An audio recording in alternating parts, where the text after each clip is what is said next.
इस कहानी की शुरुआत होती है डायबोलिक नाम के एक शातिर चोर से, जो रातों रात एक बिल्डिंग में घुसने की कोशिश कर रहा था।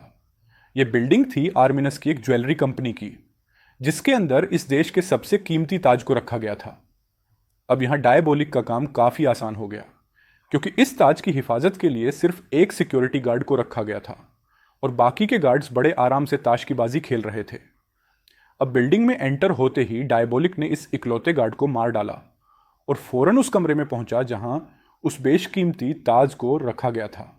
लेकिन कमरे में एंटर होते ही वहां का सिक्योरिटी अलार्म बजने लगा, जिसके चलते बाकी के गार्ड्स भी अलर्ट हो गए। अब अलार्म सुनते ही बाकी गार्ड्स उस कमरे तक पहुंचे जहां इन्हें कमरे का दरवाज़ा खोलने में परेशानी हो रही थी, क्योंकि डायबोलिक ने दरवाजे के चाबी वाले छेद को अंदर से ब्लॉक कर दिया था। यह देखकर गार्ड्स ने उस दरवाजे को बम से उड़ाने का फैसला किया, लेकिन जब तक वो लोग अंदर पहुंचे तब तक डायबोलिक ने वो ताज चुरा लिया था और अपने पैराग्लाइडर पर उड़कर वहां से भाग चुका था। इसके बाद उसने एक चलती हुई गाड़ी पर लैंड किया जो उसकी गर्लफ्रेंड ईवा चला रही थी। इसके बाद वह गाड़ी में एंटर हुआ और ये दोनों उस बेशकीमती ताज को लेकर फरार हो गए। अब अगले शाम आर्म एंड कंपनी ने एक ज्वेलरी शो को ऑर्गेनाइज किया ताकि वह अपने बेशकीमती गहने दुनिया को दिखा सके। इन गहनों के प्रचार के लिए 5 सुपर मॉडल्स को हायर किया गया, जिन्होंने आर्म एंड कंपनी के बेशकीमती गहने पहनकर एक शानदार डांस परफॉर्म किया।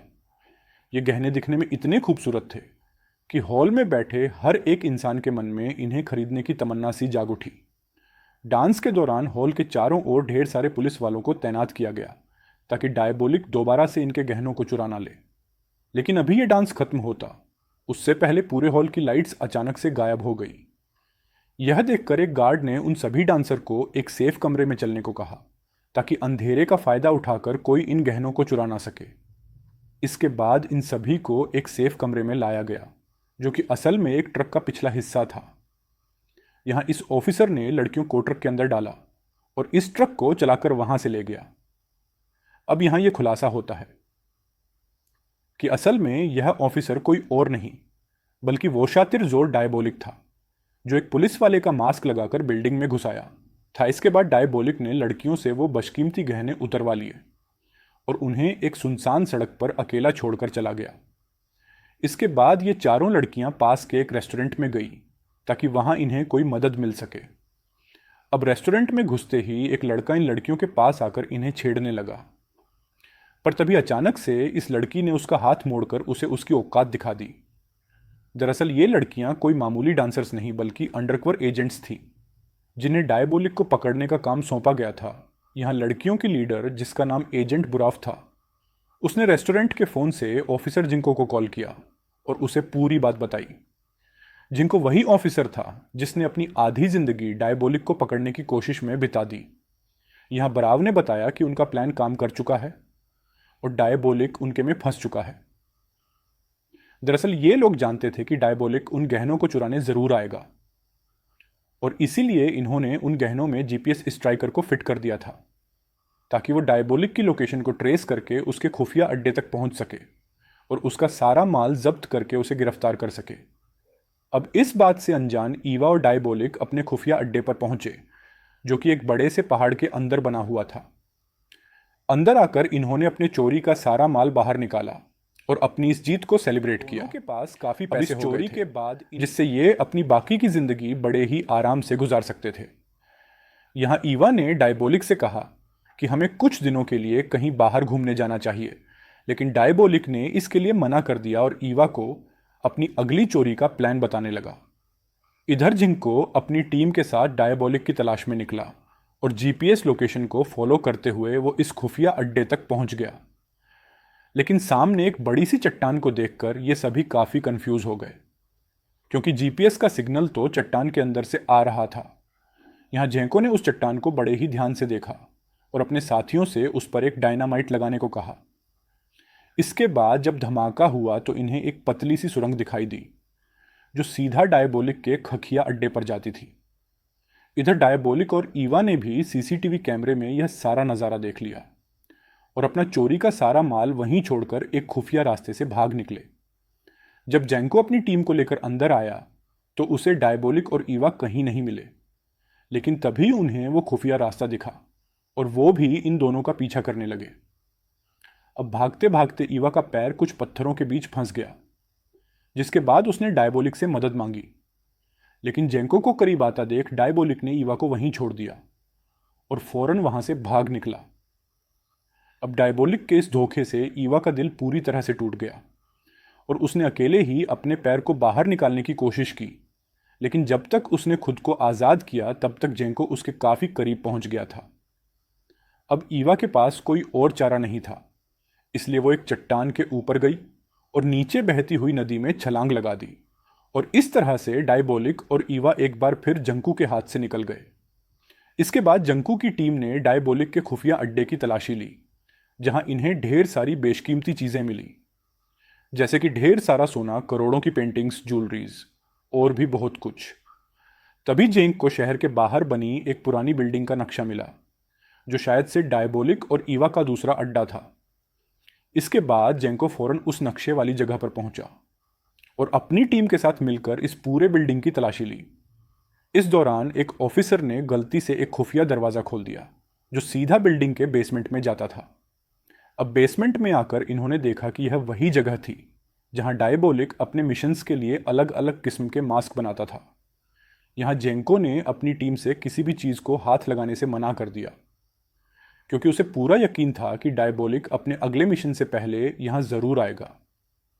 अब अगले सीन में हम एलेटिया नाम की एक लेडी को देखते हैं, जो कि वैलेंटबर्ग शहर की रानी थी और ऑफिसर जिंको की गर्लफ्रेंड भी। इसके बाद वो जिंको से मिलने पहुंची, जहां बातों बातों में ही उसने अपनी शादी की बात छेड़ दी। इस पर जिंको ने कहा कि जब तक वो डायबोलिक को पकड़ नहीं लेता तब तक वो ये शादी नहीं कर सकता। अब एल्टी आ भी इस बात को जानती थी कि डायबोलिक को पकड़ना जिंको का सबसे बड़ा मिशन है, इसलिए उसने जिंको का साथ दिया और शादी के लिए थोड़ा वेट करने का फैसला किया। इसके बाद उसने जिंको को अपनी पार्टी में इनवाइट किया, जहां वो अपना बेशकीमती नेकलेस पहनने वाली थी और इसलिए वह चाहती थी कि जिंको भी इस पार्टी में मौजूद रहे, ताकि वह उसकी और उसके नेकलेस की हिफाजत कर सके। अब उस रात डायबोलिक अपने खुफिया अड्डे पर पहुंचा, जहां दीवार में एक माइक लगाकर उसने अंदर मौजूद पुलिस वालों की बातें सुनी। पुलिस वाले अपनी ड्यूटी को चेंज कर रहे थे और अब पहरा देने की बारी ऑफिसर रोलर की थी। थोड़ी देर बाद डायबोलिक ने बेसमेंट का दरवाज़ा खोल दिया और यह देखते ही एजेंट रोलर ने उस पर गोलियों की बारिश कर दी। हालांकि डायबोलिक पर एक कांच की एक मोटी सी दीवार मौजूद थी। अब गोलियों की आवाज़ को सुनकर वहां मौजूद सभी ऑफिसर्स अलर्ट हो गए और फौरन बिल्डिंग के बेसमेंट में पहुंचे। यहां उन्होंने देखा कि रोलर जमीन पर बेहोश पड़ा है और डायबोलिक अपनी मास्क वाली मशीन को चुराकर भाग चुका है। अब जब जैंक को यह बात पता लगी तो उसे अपने साथियों पर काफ़ी गुस्सा आया, क्योंकि इनके रहते हुए डायबोलिक उस बिल्डिंग के अंदर घुसा और इनके नाक के नीचे से वो मास्क वाली मशीन चुरा ले गया। अब अगले दिन जैको के आला अफसरों ने उसे आगे के मिशन की प्लानिंग के लिए बुलाया। अभी ये लोग बातें कर ही रहे थे कि तभी इनके पास ईवा का कॉल आता है। ईवा इनसे कहती है कि मैं डायबोलिक को पकड़ने में पुलिस की मदद करूंगी, पर इसके बदले में मुझे मेरी आज़ादी की गारंटी चाहिए। मेरी शर्त यह है कि आप मेरे ऊपर लगे सारे इल्ज़ाम को खारिज करोगे और मुझे सही सलामत एक दूसरे देश में भेजोगे। यहां ईवा ने इन्हें सोचने के लिए आधे घंटे का समय दिया और फोन कट कर दिया। यहां जेंको के सीनियर को यह ऑफर पसंद आया और उन्होंने जेंको से इस पर अमल करने को कहा, क्योंकि अब पानी सर के ऊपर जा चुका था और इन्हें किसी भी कीमत पर डायबोलिक को पकड़ना था। हालांकि जेंको इस बात से सहमत नहीं था और वो डायबोलिक के साथ साथ ईवा को भी पकड़ना चाहता था। इसके बाद उसने अपने साथियों को एक प्लान बताया कि जब अगली बार ईवा मुझे कॉल करेगी तो मैं उसे अपनी बातों में उलझा कर रखूंगा और इस मौके का फ़ायदा उठाकर तुम उसकी लोकेशन को ट्रेस कर लेना और हम उस तक पहुंचकर उसे गिरफ्तार कर लेंगे। अब आधे घंटे बाद जब ईवा ने जंको को कॉल किया तो वो उसे अपनी बातों में उलझाने लगा और इस दौरान पुलिस की एक टीम ईवा की लोकेशन को ट्रेस करके उस तक पहुंच गई। उन्होंने देखा कि ईवा किसी खुफिया अड्डे से नहीं बल्कि सड़क किनारे बने एक फ़ोन बूथ से कॉल कर रही थी। अब ईवा ने भी पुलिस को अपनी तरफ आते देख लिया और बड़ी सफाई से वहां मौजूद एक सुरंग से नियो एक्विस हो गई और इस तरह से जेंको का प्लान एक बार फिर से फेल हो गया। इधर दूसरी तरफ एलेना नाम की एक लेडी ऑफिसर डायबोलिक के अड्डे से मिले सामान की जांच कर रही थी और इस दौरान उसने ये नोटिस किया कि उन गहनों में से एक ब्रेसलेट कहीं गायब है इसके बाद उसने जेंको को कॉल करके इसकी जानकारी दी और जेंको फौरन समझ गया कि वो ब्रेसलेट ज़रूर ईवा ने पहना होगा और इसका मतलब ये था कि वो अभी भी उसकी लोकेशन को ट्रेस कर सकते थे, क्योंकि ये वही गहने थे जिसमें उन्होंने जीपीएस डिवाइस को फिट किया था। यहाँ जंगाको का अंदाज़ा सही निकला और जीपीएस को यूज़ करके पुलिस को ईवा की लोकेशन मिल गई। इसके बाद एजेंट रोलर फटाफट से उस लोकेशन पर पहुंचा और ईवा के सर पर बंदूकईवा ने उस पर हमला करके उसकी बंदूक छीन ली और पुलिस की गाड़ी चुराकर भाग गई। जब जेंको लोकेशन पर पहुंचा तो उसने रोलर को ज़मीन पर गिरा हुआ पाया और तो और इस मंदबुद्धि ने ईवा के हाथ से वो ब्रेसलेट भी निकाल लिया था। इसके बाद पुलिस डिपार्टमेंट ने रोलर को फील्ड मिशन पर जाने से मना कर दिया और अब उसे एजेंट एलेना के साथ मिलकर चोरी के माल की जांच करनी थी। इधर जंको के आला अफसरों ने उसे ऑर्डर्स न मानने के लिए काफ़ी डांट लगाई और उसे आखिरी वार्निंग दी कि अगर उसने ऑर्डर्स का उल्लंघन किया तो उसे इस केस से हटा दिया जाएगा। अब जंको के पास कोई और चारा नहीं था, इसलिए उसने ईवा के साथ मिलकर डायबोलिक को पकड़ने का फैसला किया। इसके बाद उसने अखबार के जरिए ईवा के लिए एक सीक्रेट मैसेज भिजवाया, जिसे पढ़कर ईवा ने उसे कॉल किया और इन दोनों ने शाम को मिलने का प्लान बनाया। उस शाम ईवा ने जंको को बताया कि डायबोलिक हर हाल में अपना चोरी का माल वापस पाना चाहता है, इसलिए हमें अंडरवर्ल्ड में यह बात फैला नहीं होगी कि पुलिस चोरी का सारा माल किसी सेफ जगह पर शिफ्ट करने तो वो अपना चोरी का माल वापस लेने जरूर आएगा। प्लान के मुताबिक हम एक बुलेट प्रूफ ट्रक को सिक्योरिटी टी के साथ बाहर निकालेंगे ताकि डायबोलिक को लगे कि लूट का सारा माल इसी ट्रकमैन वाली वैन में होगा, ताकि किसी को भी उस पर शक ना हो। ईवा बताती है कि जब डायबोलिक उस ट्रक का पीछा करेगा तो हम उसे एक सुरंग के रास्ते से होकर गुजारेंगे और जब डायबोलिक उस सुरंग में आएगा तो हम उसे चारों तरफ से घेर लेंगे। अब जेंको को यह प्लान काफ़ी पसंद आया और उसने अगले दिन से ही इस प्लान पर काम करना शुरू कर दिया।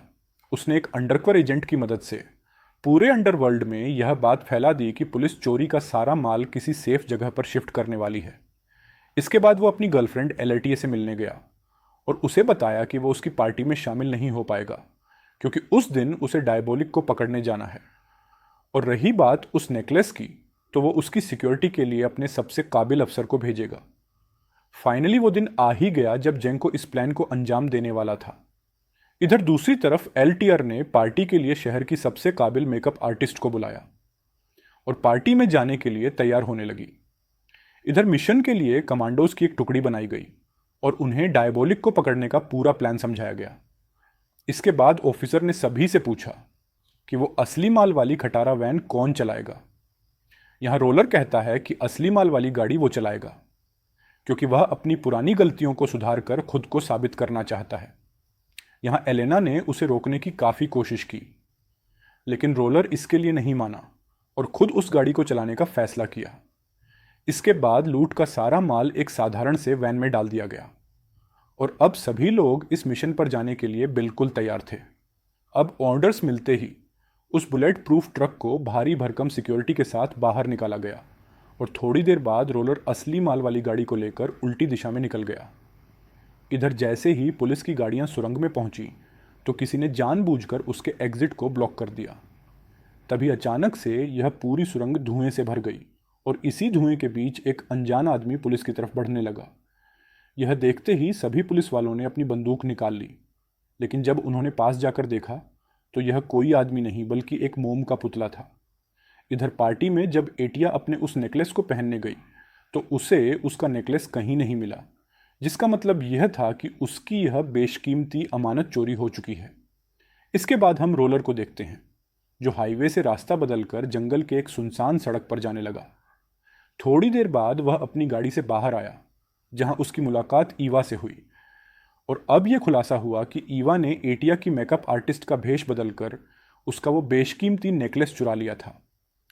इसके बाद रोलर ने भी अपने चेहरे से मास्क हटाया, जो असल में रोलर नहीं बल्कि वो छात्र चोर डायबोलिक था। अब हमें फ्लैशबैक में बताया जाता है कि यह सब डायबोलिक का एक प्लान था ताकि वो पुलिस को बेवकूफ़ बना सके। उस दिन भागते वक्त उसने जानबूझकर ईवा को पीछे छोड़ दिया ताकि जेंको को ऐसा लगे कि उसने ईवा को धोखा दे दिया है और वो उसकी कहीं बातों पर यकीन कर ले। उधर जब ईवा पानी में कूदी तो वो एक खुफिया रास्ते से होकर बच निकली। इसके बाद जब डायबोलिक का सामना रोलर से हुआ तो उसने रोलर को जान से मार डाला और उसके चेहरे का मास्क बनाकर उसकी जगह ले ली। और इस तरह से डायबोलिक ने पूरे पुलिस डिपार्टमेंट को बेवकूफ़ बनाया और अपना लूट का माल दोबारा से चुरा लिया। इधर जब जैंग को यह बात पता लगी तो वह पूरी तरह से टूट गया, क्योंकि ना तो वो डायबोलिक को पकड़ सका और ना ही एलटीए का वो नेकलेस बचा सका। इधर ईवा और डायबोलिक ने लूट का सारा माल चुराकर यह शहर छोड़ दिया और एक नए शहर में अपनी एक नई जिंदगी शुरू की। और इसी के साथ ये शानदार मूवी यहाँ पर एंड हो गई। आई होप आपको ये कहानी पसंद आई होगी। अगर वीडियो अच्छी लगी हो तो इसे लाइक कर देना और चैनल को भी सब्सक्राइब कर लेना। मिलते हैं अगली वीडियो में।